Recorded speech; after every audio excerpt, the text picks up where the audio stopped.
Welcome, everyone, to our, is it third episode now?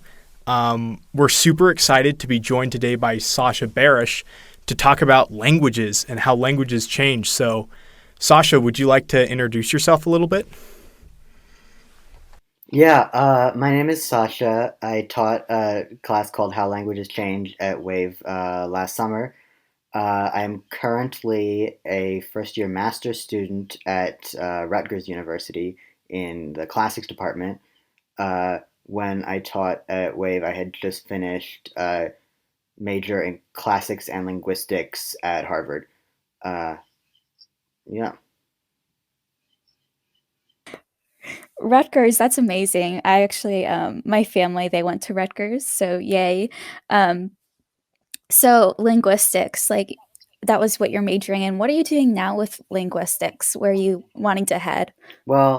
So right now I'm in grad school for classics, which is unsurprisingly not the same as linguistics, but I think my interests continue to be in intersections of classics and linguistics. I mean, linguistics is pretty broad as a type of as a field of study because it's got pretty much anything that involves scientifically studying language. I'm not totally sure where I'm going with this in the future. I mean, maybe academia is going to be for me, but I also think anything that allows me to write and think and learn new things is a job I would be interested in. So maybe not super helpful for talking about career plans, but yeah, No, got that got a few possible directions I might go in. no, that's perfect. I gotta ask, what got you into linguistics? Was it your interest in the classics and you're kind of getting into Greek and Latin, or what was it? Uh, the very literal answer of how I discovered what linguistics is that I mean, you guys are wave people, so I'm sure you know about Splash. I used to go to Stanford Splash as a student in middle and high school, and that was how I discovered what linguistics is. Uh, and I don't know. I mean, I think I've always been interested in language and thinking about language and how we communicate and reading and writing but I like to think from a scientific and logical perspective about things a lot of the time, um, and to incorporate all sorts of different methodologies for thinking about language and communication. Yeah, so you briefly touched on like we know linguistics is associated with languages. Do you have like a good definition for linguistics for those listening who like may not know what like linguistics is? I think a definition every linguist would agree on is the scientific study of language, uh, which is kind of broad and includes a lot of different subfields that do pretty different things. So I guess what would you say the central question of linguistics is? Is there anything that the field really focuses on trying to discover or to kind of hammer out? Oh man, I don't know if I could like. I mean, first of all, I'm some kid with a, linguistics major under his belt, but I don't think that there's like one central question of linguistics. I think that a thing that linguistics, the sort of core of what linguistics is concerned with, is describing how languages work and uh, how human how humans' minds uh, decide what how to communicate things we want to communicate because there are so many rules that are in our heads uh, about how exactly we pronounce a sound or a word and what order we put the words in and how we decide what to say and whether what we are literally saying actually matches up to what is meant. Uh, it's kind of broad, but I guess the relation. What in the whole process between wanting to express something and what actually comes out of our mouths? What's going on logically, cognitively, or just technically? Um, in that whole process. Yeah, so just a quick like personal question for you is do you have any like do you only speak English or do you speak any other languages? I think that's just kind of get to know you a little bit more. Yeah, well, so I'm a native English speaker. Um, I read and speak Latin. I read ancient Greek, kind of. When I was a kid, so actually I learned how to read and write in Spanish before I learned how to read and write in English because I was in a Spanish immersion class. I do not really. I would not say I speak Spanish now. I would say I speak a little bit of Spanish, um, just because I have not really. I didn't really keep it up, but I was exposed to Spanish as a young child, so I know some Spanish. So you mentioned um, being able to read ancient Greek, and obviously you speak English, and um, that distinction between ancient Greek and modern Greek, though, is an interesting one. I guess this might be a good transition point into asking how has Greek changed over the years, and are kind of patterns that have happened in the change of Greek, are they semi-similar to changing patterns in other languages? Yeah, so I mean, Greek has changed a fair amount. There's a lot of languages that have actually changed a lot more than Greek. Greek school children today uh, read with it takes some practice. They have to learn about ancient Greek the same way that we have to practice to read Shakespeare or Chaucer. But every school child in Greece today does read things written in like 400 BC, which is so. In some sense, Greek has not actually changed all that much, but obviously it has changed. There have been a lot of uh, sound changes because every language changes, even ones that have comparatively little change. Greek has had the the g sound become r, t become th, d become the, um, I become a become e become e stays e, uh, o became u. So there's a bunch of sound changes. The grammar changed a bit. There's less expressing things about tense. And less expressing things about tense in the ends of words, for example. Yeah, yeah. I only speak a tiny bit of modern Greek, so I don't know a whole lot about the grammar of it. But there's the verbs are definitely not as complicated, and the nouns. Yeah. Yeah, so you're explaining the changes, like how different letters became different sounds. So how do like different languages change and why do they change?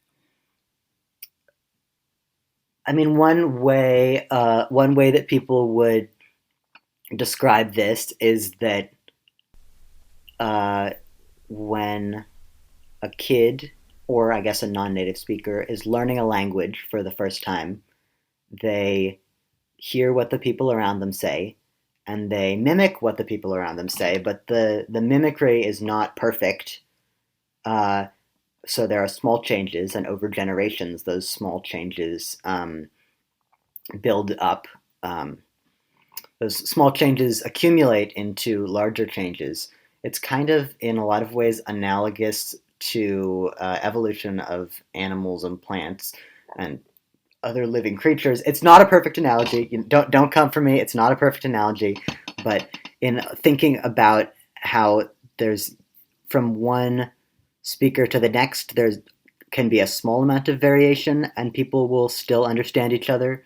But over the course of hundreds of years, those variations lead to significant change. In the same way that every child is the same species as its parents, but there'll be little changes that build up.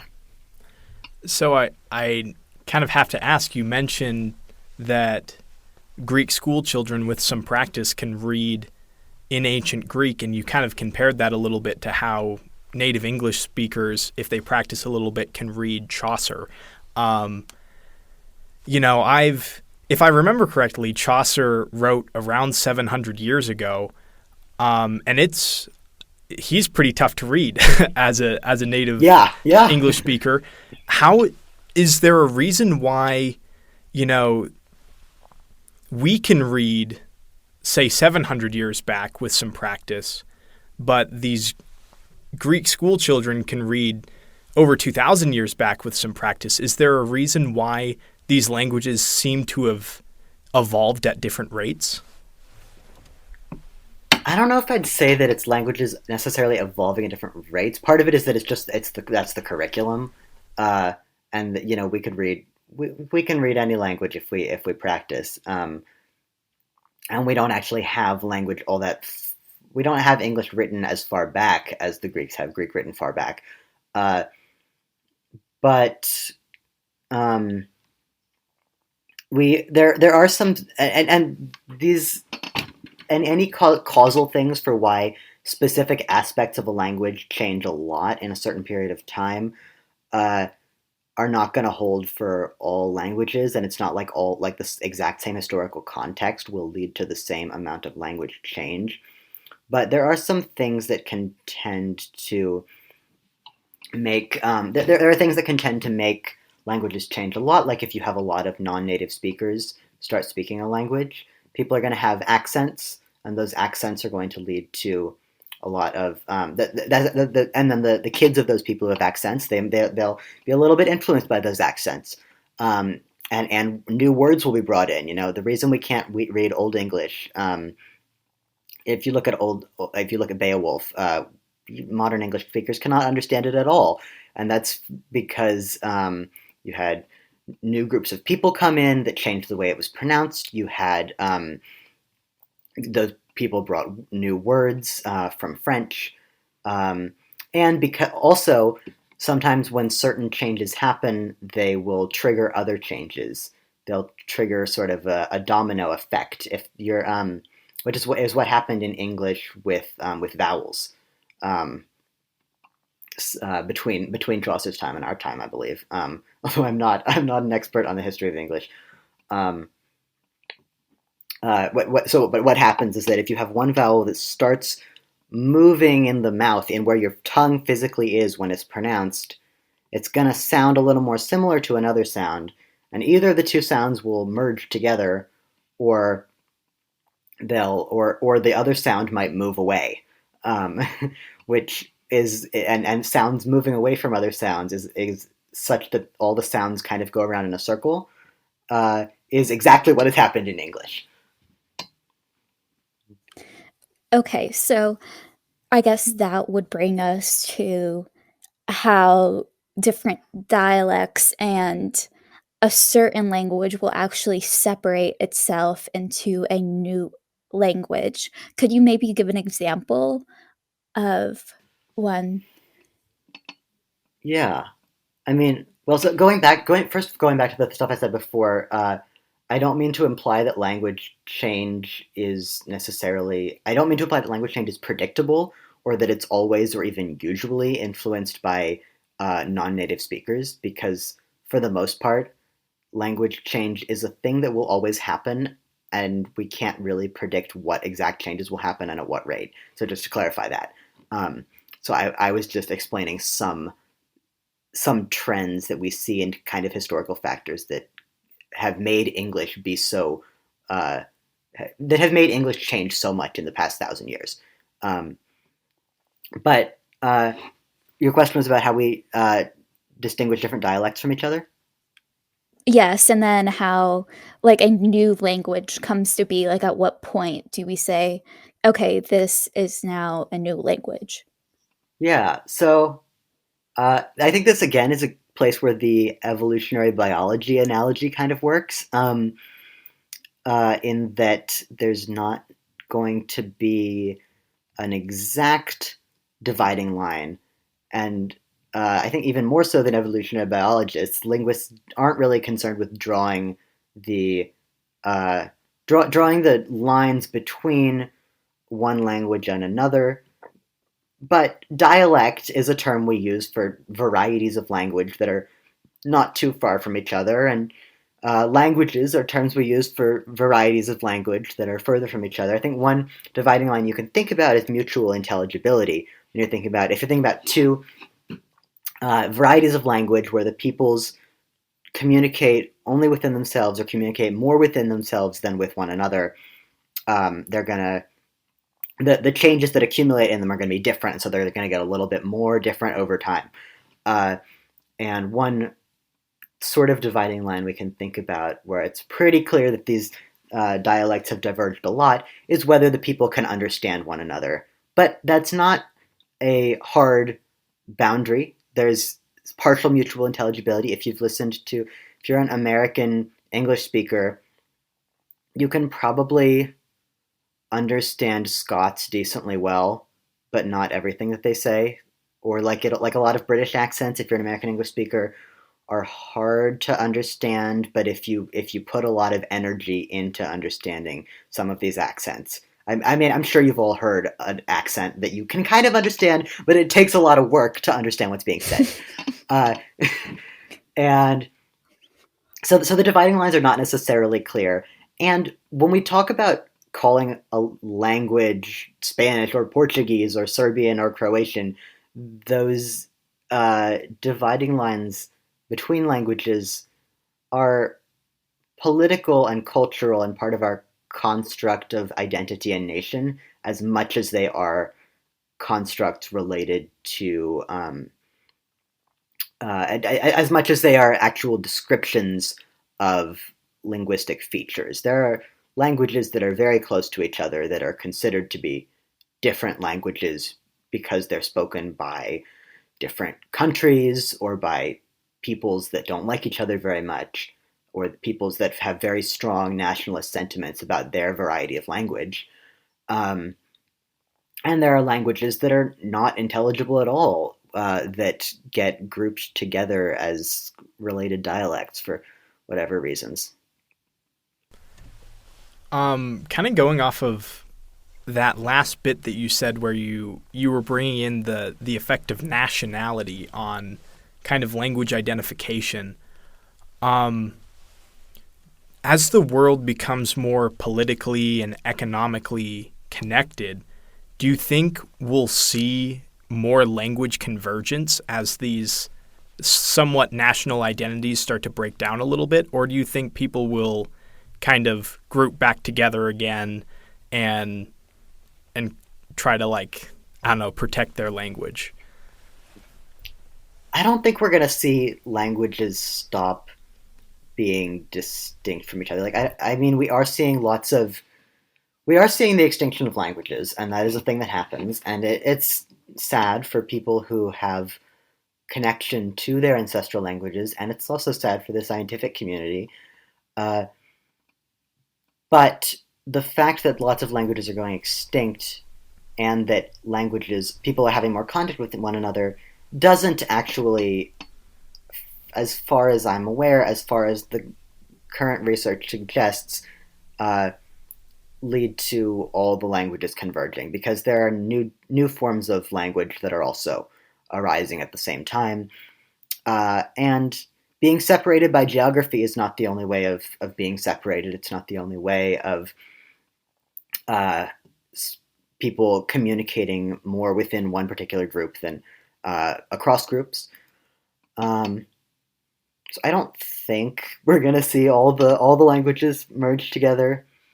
Although there has been some degree of dialects being less geographically defined. Like one example is that before television, it was a lot easier to tell where in the United Kingdom someone was from based on their accent than it has been since the advent of television, because kids in whatever part of the UK, and from whatever social class, will be listening to some of the same voices on TV as they grow up.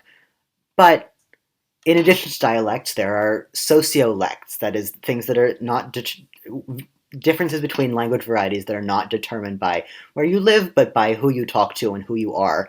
And there are language varieties that arrive from specific reinforcement of one's identity than from rather than from only talking to people that share one's specific background. So that's where I fall on this. Yeah, so before you were talking about how some languages actually go extinct. I know NPR does like a little segment every week specifically about linguistics and like preserving some of these languages that are going extinct. Like, why do these certain languages, like you see in different Native American tribes or in like the Indo European area, actually, why do they go extinct? Languages go extinct for various reasons. Mostly, it's that a different language comes and the people. I mean, I guess in some sense, it's always because the people start speaking a different language, though it happens through different mechanisms. But the people start speaking a different language. A lot of Native American languages, it's a a great portion of why many indigenous languages of the Americas are going extinct is specific, really horrible policies in the last few hundred years from non-indigenous governments, specifically trying to wipe out indigenous cultures and assimilate people. But there are also ways that languages go extinct that are less forceful and have more to do with if one variety of language has more prestige, people over a few generations uh, might feel might end up speaking that variety of language rather than their own language or their own variety of language for the social benefit that comes with it. Um, so it's complicated. It's not always someone's fault, although sometimes it's people's fault. Uh, and I think we also have to be careful when we talk about language revitalization and language extinction that we recognize that languages are important to the people that speak them, not merely as as objects of scientific study. It most uh, small ethnic groups that have dying or recently revitalized languages are not especially interested in having lots of random foreigners learn their language just for the sake of the language existing. They're interested in learning their language because it matters to them and to their culture and heritage. There's a fantastic uh, film. I do not remember what the film is called, but there's a film about Jessie Littledoe, who pretty much single-handedly revitalized her in Massachusetts the Wampanoag tribe's language, which is which was not only dying but completely extinct for a few hundred years. So that's an interesting topic to look into if people are curious to learn more about minority languages, language extinction, languages being wiped out, and ways that people respond to that. That just formed in my mind as you were talking about that language revitalization for this language that had gone extinct hundreds of years prior. What is would you say there's a primary motivator for revitalizing a language like that has been gone for so many years? Is it to study it? Is it to legitimately try to bring it back, to like bring it back into a culture, or what's the motivation? It's not to study it. It's not for the sake of linguists, although it is interesting for linguists. But it's not. And if your goal was to revitalize language to study it, that would be a pretty bad way to study it because it doesn't tell you a whole lot about what the language was like before you revitalized it or what it was like before it died out. The reasons in the case of Wampanoag are having to do with cultural heritage and bringing that Wampanoag indigenous community together and feeling a connection to their ancestors and curiosity and other reasons. I don't know what old Jessie Littledoe, I think that's her name, would say. There are other. I mean, the only completely successful complete language revitalization in history is modern Hebrew, which you probably already know, was dead for thousands of years and was revitalized with the idea that it could be the language for this new country they were making of Israel, because Jewish people from around the world who spoke all kinds of different languages were moving to Israel. Um, and so they decided they would make a modern version, a revitalized version of the language used in early Jewish religious texts. So that's a good example of a very specific nation building purpose of bringing a language back. I find that so interesting how like a group of people or a person can like go hundreds, thousands of years in the past and revitalize a language. Like how does that happen? I definitely know like writings are involved, but how do they know um like what different words mean or how to say it? Yeah, I mean, you can't know everything. Like I work on Latin mostly, and Latin is one of the best, most known uh, ancient languages. It's a language that we have been studying continuously since it stopped being spoken natively, um, because of its role in religion in the Middle Ages and as a lingua franca, as a common language of people who didn't have common native languages. Um, since the fall of the Roman Empire, uh, it was the international language of science in early modern times. Newton wrote some books in Latin. Um, so for something like Latin, I don't think it's hard for us to know what words mean. It can be hard for us to know how words are pronounced. And for like any language other than like Latin or ancient Greek, which are pretty well known, and to some degree Hebrew, which I think is also well known. Um, for for any language other than those, it's even harder. But for any ancient language, sounds are one of the hardest things for us to know for sure. Uh, we can have rough ideas, but we can't really know for sure what the sounds of an ancient language were like. Some things we can use to figure it out are if people in ancient times specifically described how you're supposed to pronounce things. In ancient Rome, some guy said an R is supposed to be pronounced, or it said the R sounds a lot like a dog growling. So we think it was a r rather than a for example. Uh, we a lot of the time we know what languages sounded like from or we can guess at what languages sounded like, and that leads into stuff that's a lot more central to what historical linguists do, which is what my wave class was about.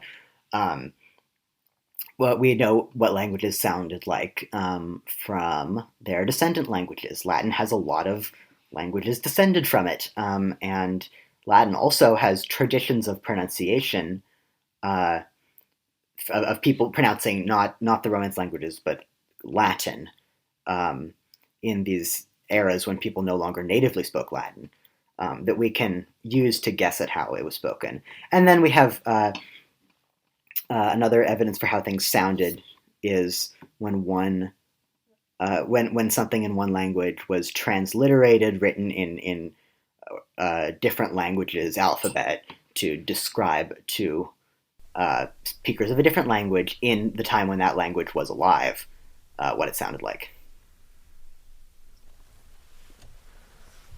So, kind of going off of how we reconstruct ancient languages makes me think about the future a little bit. And they say that in a couple thousand years or whenever, that an English speaker, quote unquote, then would not be able to understand us today. The language would be completely different. Oh yeah, for sure, for sure. And I mean, they probably understand us a little better than we'd understand them because they might have texts from our time, and they'd be able to read them. Especially if we continued to not change the spelling, which we've done for a few thousand years already. But that's another story. What were you saying? see that was kind of where I was actually going with my question. Was whenever I've heard that, I've thought about how much higher literacy rates are now than in the past, and how just the volume of texts and writings that we have from our time versus more ancient time periods. Do you think because of that massive amount um, of texts that are internationally available will slow down the development of languages? Unlikely. Uh, Spelling and writing doesn't actually affect languages as much as we might intuitively think.